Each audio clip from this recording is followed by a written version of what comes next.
So looking at these cards, hello everyone. We're going to start off this reading with just a kind of general overview of the reading, and then we'll get more in depth into the details. But just glancing over the cards, the first thing I notice is that you, my viewers, are being very, very cold and cut off to someone you have clocked. And when I say clocked, it's like someone who has immediately red flags, has red flags screaming at you about this person as being someone who is trying to manipulate you.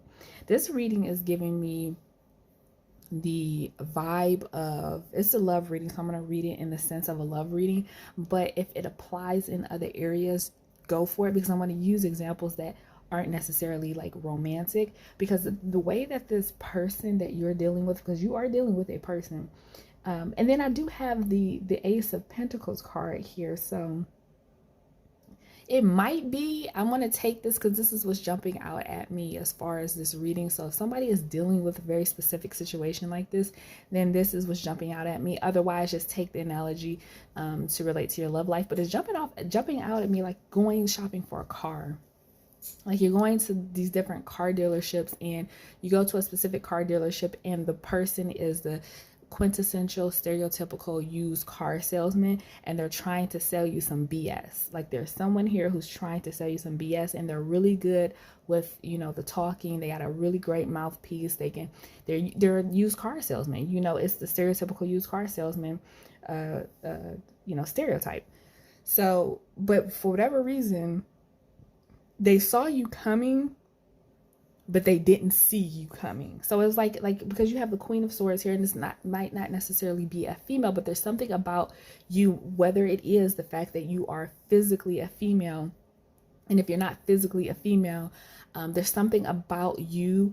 When they first saw you, they said, that's the person I'm going to take advantage of. And it's very wordy. So there's something here that's very wordy. Okay. So it's somebody talking to you very quick, talking to you slick. They got a slick mouth. They got a slick tongue. They know how to get what they want.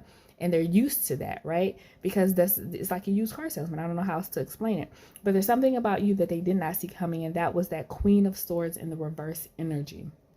They did not see that coming. They did not expect it. And you clock the red flags before they can get 3 words out of their mouth. Their energy that they came at you with, you know, it's giving me like, because it happens a lot in popular culture and stories and things like that. But the one that's jumping out at me the most is, Sweeney Todd. So it's the scene in Sweeney Todd where you have, I can't remember the characters' names, but you have this competition between the 2 barbers. So you have the competition between Sweeney Todd, and you have in the other bar. I can't remember the other barber's name, but he's a, you know the idea of like the carnival acts that, you know, back in the day that used to come through town, and it would always be the guy with the elixir, the magic elixir that grows your hair, and it's basically just water, and people, he would, you know, talk real good, you know, and at that time it's not like they could test stuff, so he talked real good, and he sold out, you know, all of their elixir, you know, with quotation marks, and then they will move to the next town and take advantage of people in the next town. And so this is the vibe that I'm getting with this. But the fact that I have the Ace of Pentacles here, so even if it's not something material, if it's not specifically a card, there was somebody who was trying to sell you on something tangible, and you clocked it before they get, like I said, they can get a sentence out. You're like, their energy was just like, no, we're not doing this. I'm not doing this. So you came into the situation, Queen of Swords upright, you know, just a normal person. Like, I'm looking for a deal. I'm looking for,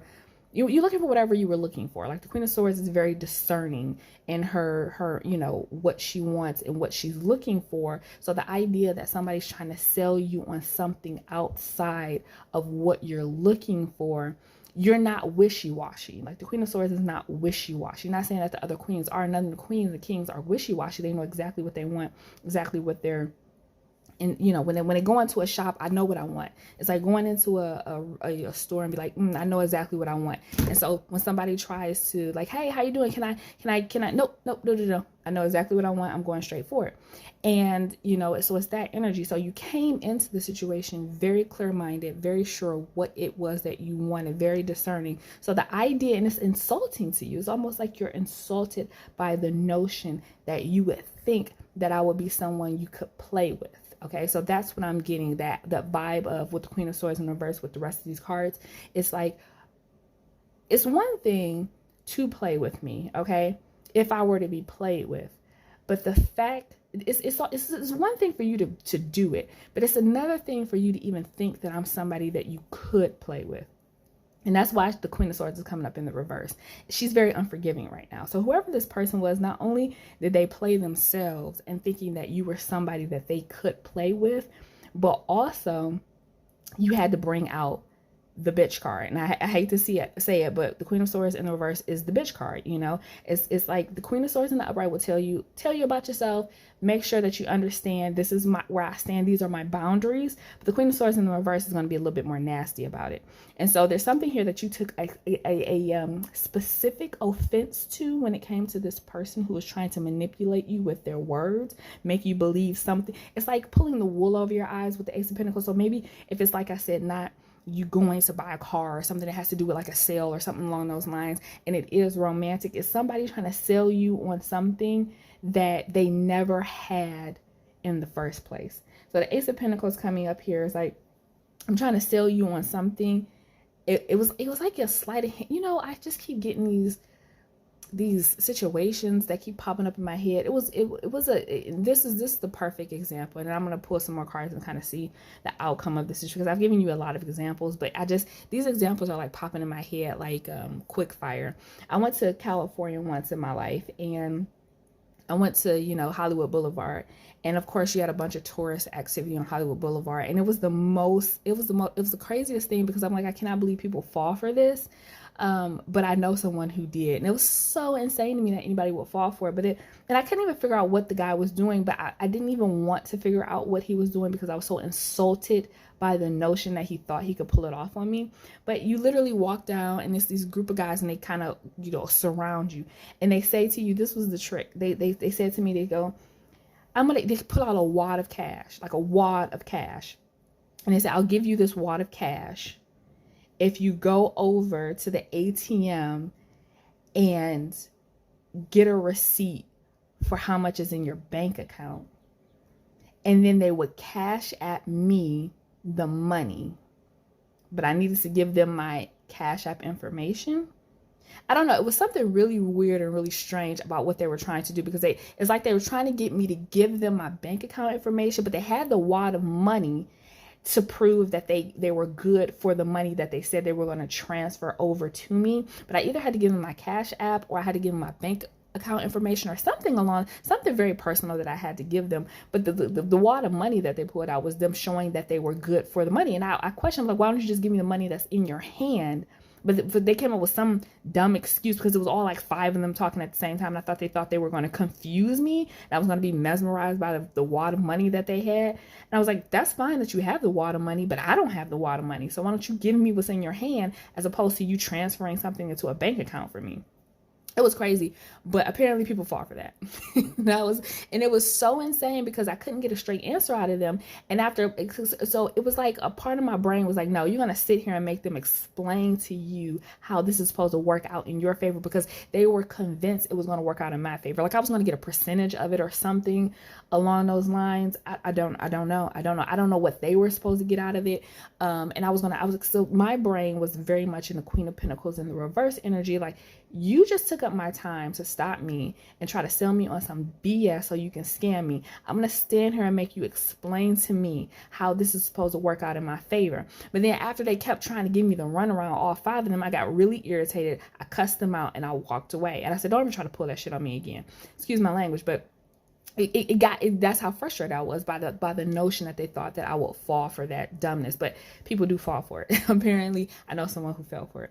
So that's kind of the vibe that I'm getting with this. So it's like they're giving you this Ace of Pentacles here. Like I have it. I'm good for it. That's kind of the vibe that I'm getting. It's like, I'm good for what I'm offering you, but for me to give you this thing, you have to do something or involve yourself in something. It's just trying to pull a wool over your head, right? They were never, it's like sleight of hand. I'm never giving you this Ace of Pentacles. I'm gonna get what I want, and then I'm gonna take the Ace of Pentacles back. And it's like, you clocked it. Again, when I say clocked, I mean, you saw this before. I mean, you saw this person coming. They thought they saw you coming, but you saw that person coming, and you were so offended by the fact that they even approached you with the BS. You literally just cut them up. When I say the Queen of Swords in the reverse is the bitch card, you let them have it. You absolutely let them have it. So what I'm seeing, and I say all that, I took 10 minutes to kind of explain the same thing. Sorry about that. I'll get into some more details about it in a second. But what I'm seeing in the reading is there was like some disappointment here. So the thing that is making me think, this is what I'm trying to figure out here, because I'm getting the energy with the Queen of Swords in the reverse, because this person is coming up like you see it. It's not coming up as you being fooled, but because I do have cards here of like disappointment in the fact that something didn't work out. So maybe you did entertain it for a short period of time. Like I'm getting the vibe of you immediately cutting it off because you clocked it as soon as that person walked up to you. But I am getting cards of like disappointment in a situation not being real, being, you know, this person just BSing you. So maybe you did entertain the thought of it for a second before you realize that this person was just on BS. Okay, so maybe that's what that, you know, I'm getting a 5 of Cups in the reverse about, and you know, in arguments here. I'm getting arguments that did exist, but I'm thinking more, I'm getting a 5 of Wands here, but I'm thinking more that's your energy of being really pissed off. Like I'm pissed off, but after I realized that this situation wasn't what it was, or wasn't what I expected it to be, I'm over it. But you are still very cold to this person. I don't know if this person is still trying to come in your energy. I keep saying I don't know. Let me just pull some more cards and kind of see. Yeah, you have the Emperor here, but I think that's your energy. I don't think this is, because the Emperor is very a stand-up, upright person. The Emperor card did not come out in the reverse. Oh, you know what? Okay, wait. So this is getting a little complicated here, because it is a pursuit of the Emperor. I gotta figure out what this Emperor is. If it's a love reading, then it was in the pursuit of someone you deemed as a worthy match. But this person didn't come up the way that you thought they were. I don't know. I don't understand why. Yeah, you had to let this go. Clarify the Emperor here. See, that's strange to me. Clarify the Emperor. Okay, guys. So this reading got more complicated than I initially thought it was going to be, because I'm going to try to wrap this up as best I can, but there is a lot going on here because so if this is it is a love reading, but if this specifically relates to you in the context of love, you saw somebody as the perfect mate. You saw someone as the perfect mate. You pursued this person. So I'm picking up specifically of a pursuit of an Emperor, right? A pursuit of an Emperor. But because this person is the Emperor, you have to understand like the energy of the Emperor and the Empress.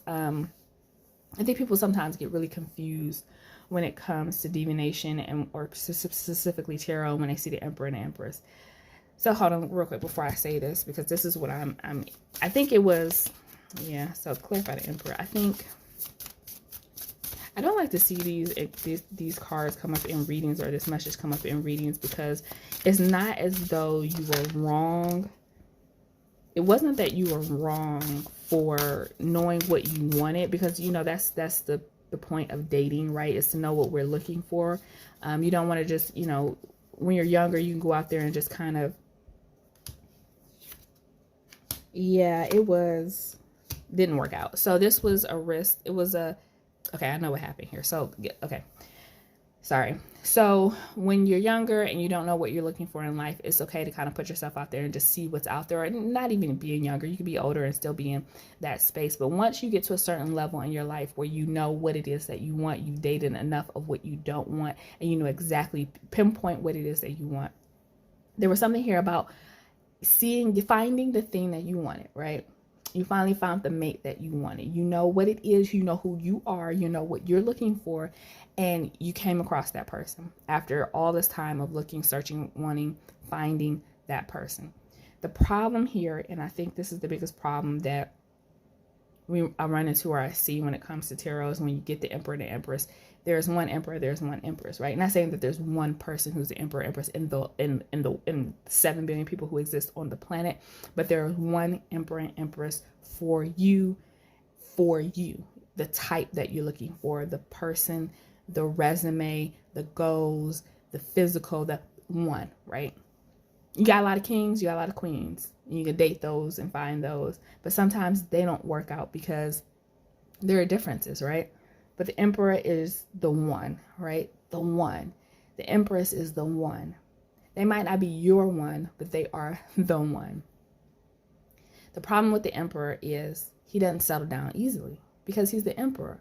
The Emperor doesn't really settle down with anyone other than the Empress, or that is the story that we're told. That is the message of the tarot. That is the Fool's journey. The Emperor settles down with his Empress, right? You don't have an Emperor that settles down with anyone other than the Empress. And when he settles down with his Empress, he makes her the Empress, right? So let's just say the Emperor decided to date a queen, right? But in the process of him marrying the queen, she becomes the Empress, right? This is the thing. It is very, very difficult for anyone other than an Empress to tie down an Emperor. And it's also very difficult for an Emperor to meet a already established Empress. So you get the story that I'm telling you here. If you were not an already established Empress, which is nothing, fine, that takes time. Maybe you're a queen. I'm seeing a Queen of Swords. I'm not seeing an Empress. I'm not seeing a counterpart. And I'm not saying this to be harsh or to be mean. I'm saying this to be realistic because this person was bullshitting you. And it's not saying that the Emperor is above bullshitting, because he bullshits everyone if he's not interested in settling down in that situation. He's the Emperor. He doesn't feel like he has to. He doesn't want to, so he will not. But he hasn't met anybody to settle down with yet. So yes, he'll entertain a bunch of, queens and pages and knights. Why would he not? He's a man. It's a man's world. He's going to indulge. But that doesn't mean he's going to settle down. Right? So I don't necessarily know what this Emperor was looking for, and I don't think you know what this Emperor was looking for either, but you did pursue him. And it's fine, or the Emperor, whoever's coming up to them, that's fine, because they are someone to be pursued. But the problem is the Emperor is a pursuer. He's a pursuer because he knows what he wants, because he's the Emperor, and he's looking, I would assume he's looking for his Empress, or looking for someone that he wants to make his Empress, right? And so the fact that you pursued him, it automatically triggered that person to put you in a category of someone that they would not take serious, that they thought they could play with. And that automatically triggered you to become the Queen of Swords in the reverse. So that is what I'm seeing. So I'm getting here, as the outcome, you have the Wheel of Fortune in reverse and the Fool card here. So it's like you were inspired. You saw this person. It was like, it's a go. This is it. This is my person, right? And there was nothing wrong with that. I'm not saying there's anything wrong with that. You pursue the things that and that's the Queen of Swords. The Queen of Swords is very, she's in her masculine. She's like, I see it. I want it. I go for it, right?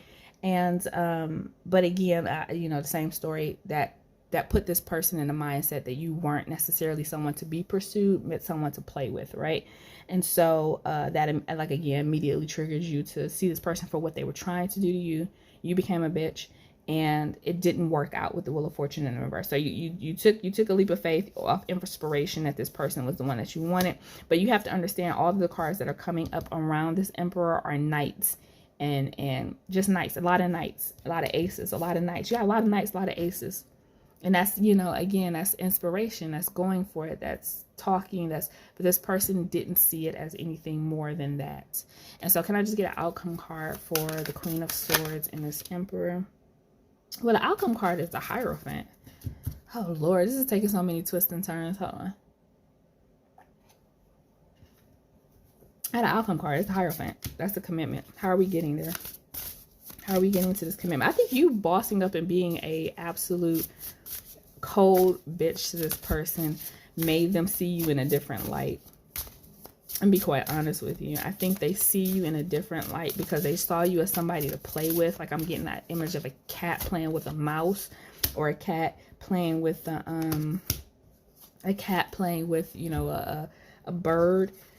Because that's what cats are. Cats are cats, and those things are their praise. And this person saw you that way, but then something about your switching attitude made this person see you differently. And I said, how are we getting to this? And you got the Four of Cups and Nine of Pentacles and Seven of Wands here. It's by putting up boundaries. You didn't have boundaries before with this person because you didn't feel like you had to, because they were something that you wanted. And so you kind of foolhardily, I will say it was a little bit foolhardy in your approach, in your attempt. Just kind of, it's like you just went for it. You got too excited. You saw this and you just went for it. And of course that made them think that you were somebody to play with. you became a bitch, you put up boundaries with this person, and that's when they started to see you differently. So I am going to make a prediction here, and I'm going to ask Tarot if I'm correct in this prediction. I'm going to make the prediction first, and I'm going to ask Tarot if I'm correct in my prediction, and then Tarot's going to tell me if I'm correct or not, or if I have to readjust my thought process about this reading. But I'm going to predict you two are going to get married. I'm predicting a marriage, and I don't normally do that. Yep, bam, there it is. And I said I was going to make a prediction. I just want you to see Page of Emotions and Page of Cups. I asked if I was going to be correct. And not only are you going to, this is the person that you're going to marry. This is the person that you probably are going to have at least a child with. You're probably going to have at least one child with this person. But that is, yeah, after this person gets out of their head.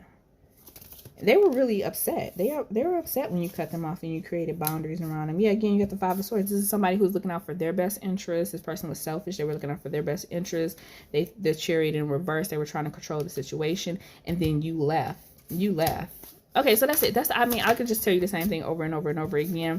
But actually, at the end of the day, I asked what the outcome was, and I asked how we were getting there. And then I'm getting like lower energy cards that really don't mean a whole lot. It's about like Three of Swords in the verse. They want your forgiveness. The Eight of Wands is moving forward, and Two of Swords is they have made a decision that they're going to actually attempt to make a relationship work with you. And I think it's going to end in marriage and at least one child. So I don't normally do that. I really don't. Even when I do personal readings with people, it is very rare in relationship readings that I will predict that somebody's getting married and that they're having kids. There's just so many nuances and possibilities to choices that people make.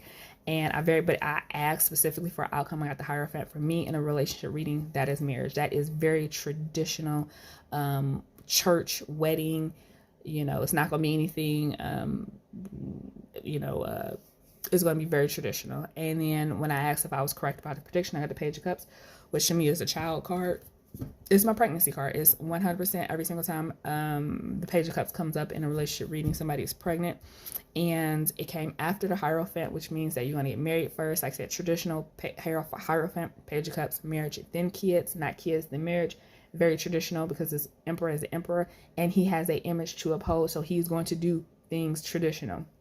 And that's what I'm predicting. I'm predicting that somebody out there, whoever this reading resonates for, and it has to resonate for you for it to be true, for the outcome to be true, the rest of the reading had to resonate. And that is what I'm predicting for you. So I really, really hope that helped. I hope that gave you a lot of insight. I really do hope the message, happens for, everybody out there who's looking for the emperor. That's an exciting thing to find. Don't forget to like, share, and subscribe, and come back and watch more of my readings. Until next time, guys. Bye.